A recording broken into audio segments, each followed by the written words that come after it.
I relate to PLC as a domain more. So I started as my career as a PLC programmer. Then I transitioned into embedded as a domain. And now from last 3 years I'm working currently in a company as field application engineer.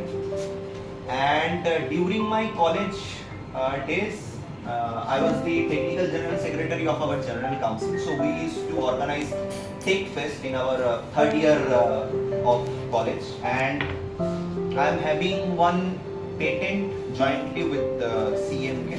Me and one of my friends, we both are having one patent.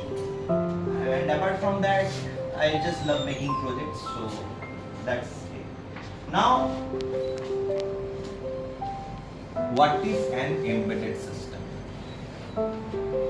বাংলায় বলছি, তোরা জামা কাপড় বানানো সময় একটা term use হয় বোনা। বোনা এই টার্মটা শুনেছিস? সেলাই করা। সো বোনা is a stitching as a term. এই স্টিচ করার মানেটা কি বলতো? জোড়া একটা কিছু একে অপরের সাথে, কারেক্ট? এমবেডেড ইটসেলফ, এমবেড কথার মানেটা কি? এমবেড মানে ওর ভেতরে অন্তর্নিহিত।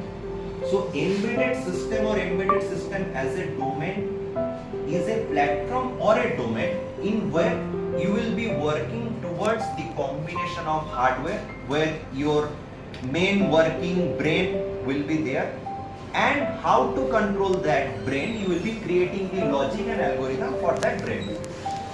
I guess clear নিতে হবে। এই যে চ্যাট এটা নিয়ে